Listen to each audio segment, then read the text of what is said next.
Chris Collinsworth, said September was the fooling month. Whether the team is doing poorly or doing well, people exaggerate. December is a time to get it done, and the Chargers are doing it. Well, listen, first off, what do you mean I miss Chris? You miss him badly. He doesn't miss it. Yeah, you do. You're having withdrawal pains. The Chargers are definitely the hottest team in the NFL. We could talk about their players. I'm just going to go to the coach, Anthony Lynn. He decided, hey, he's a running coach, a running back in the NFL. They were going to run the football and be tough.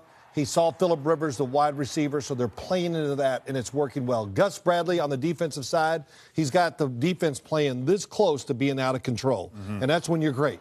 When you're right on the edge as an athlete, that's when you play your best. That's what they're doing. Take a look at their schedule, what they have left here. They have 4 games left. All these games, I believe they'll be favored, and the Chiefs are a disaster. The Jets are a good team. They'll give them a fight. The Raiders, obviously, that game's going to mean something, and it's going to be in Los Angeles at StubHub Center. But I will say this about the Chargers. I think they're a little bit of a product of their schedule, but they're getting more confident and better each and every week. They got those 2 great pass rushers. The other thing about them, they might be New Orleans or Minnesota in the AFC had they had a better kicking game earlier in the season. They lost a couple games just because they missed some field goals. Right. The only thing I will say about the Chargers is I think it's time.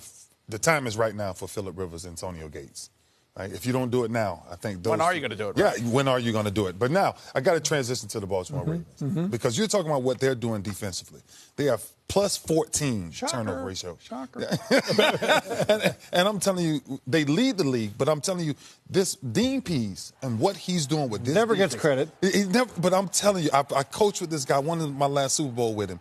And the things that he draws up from a defensive perspective, to see the way they're playing right now, Dean Pease, I'm telling you, the Baltimore Ravens could be a very, very deadly team getting into this. I'm not worried about their offense, but take a look at the Minnesota Vikings. There we have go. left Oh, on man. their schedule. Yep. Now, this team is a real team, and Case Keenum is the story of the year. He and Jared Goff, if you ask me, and, of course, Sean McVay.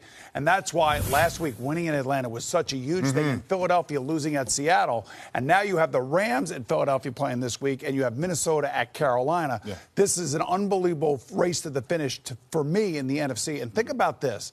If somehow Minnesota gets the #1 seed, they're going to have a divisional game in their building. They could have an NFC championship game in their building, and ultimately have the Super Bowl in their building. Wow.